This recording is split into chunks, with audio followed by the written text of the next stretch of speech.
Հայաստանի կոմունիստական կուսակցություն։ Լարվածությունը զսպել փորձող հայացքներով Գյումրու քաղաքապետի տեխնացուներն ու նրանց լիազոր ներկայացուցիչները սպասում են վիճակահանության իրենց հերթին, որ իմանան հերթական համարները։ Այսօր է կենտրոնական ընտրական հանձնաժողովում եղել վիճակահանությունը։ Գյումրու ղեկավարման համար պայքարող ուժերից 9-րդ համարը Ռուբեն Մխիթարյանի թիմն է, 8-րդը Մարտուն Գրիգորյանի։ 7-րդ համարը բաժին է հասել Արտյոմ Ղարաղազարյանին, Եվրադաշինքը 6-րդ համարով կմասնակցի Տիմ արտահերթ ընտրություններին։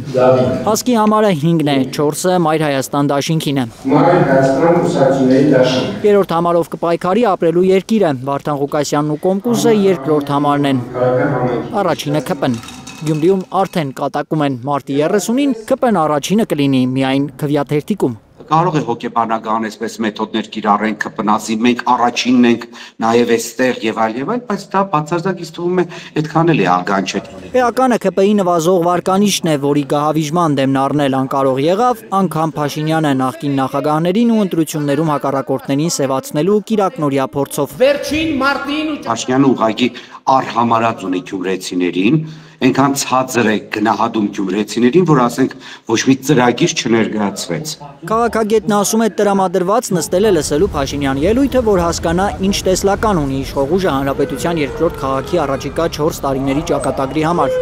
բայց հին երգը բոլորին է հոգնեցրել։ Ընդամենը եկավ, այստեղ հին, այսպես ասած, պլաստինկան կրկին միացրեց իր հայտնի այդ նախկինները, թուփ առ թուփը լուման դարձրեց բրաբուս առ բրաբուս,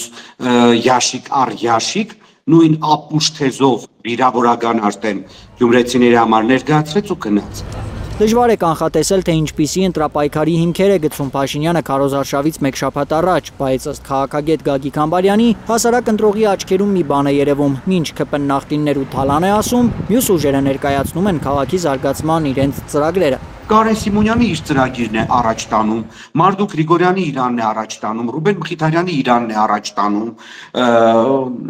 մյուս քաղաքական ուժերը իրանց ծրագրերն են առաջ տանում։ Լավ, Հայաստանի իշխանությունը ներկայացնող ԿՊ-ն իր թիվ 1 ղեկավարով գալիս է Գյումրի, եւ ինչ ենք մենք լսում, թալանչիներ, գողեր, նախկիններ Ոչ մի կերպ ԿՊ-ում չեն համակերպվում ցածր վարկանիշի փաստի հետ, նույնիսկ անհնարինն է պահանջել Փաշինյանը թիմակիցներից, ասում է Համբարյանը։ Նիկոլը հրահանգել է, որ եթե Սարիգը չանցնի իրենց, բոլորն են պատասխան տալու։ Ամեն լծակ գործածելու է Փաշինյանը Գյումրու կառավարումը վերցնելու համար, ասում է Համբարյանը։ Քաղաքագետը տեղեկություններ ունի, որ քաղաքապետարանից հրահանգներ են տրվել ենթակա հիմնարկություններին, բայց նույնիսկ այդ մեխանիզմով ԿՊ-ականների հաղթանակի շանսը շատ փոքր է։ ԿՊ-ն իմ կարծիքով հարցումների արդյունքում հաշվի առնելով նաև այն հանգամանքը, որ իրենք ունեն վարչական ռեսուրս, ինչպես Գյումրիում նշում են նաև ակտիվորեն կիրառելու են կեղծման մեխանիզմներ, բազմաթիվ մարդկանց Գյումրիի հետ ոչ առնչություն ունեցող բերել եւ գրանցել են, այս պայթրությամբ հələ որ երկրորդն է։ 3-րդ ու 4-րդ հորիզոնականներում կհայտնվեն ԿՊ-ին հարող ուժեր, թե ոչ հայտնի չէ, մոտավոր պատկերում դեռ առաջատարի անունն է ուրվագծվում։ Նախկին քաղաքապետ Վարդան Ղուկասյանը դեռ առաջին տեղում է, բայց դիմացը քարոզարշավ է։ Այս շաբաթավերջին է սկսվում քարոզարշավը Գյումրիում, պայքարը 14 օր կտևի։ Ալբերտ Սրոփյան, Միլենա Պողոսյան, Աշոտ Մնոյան, Հայլուր։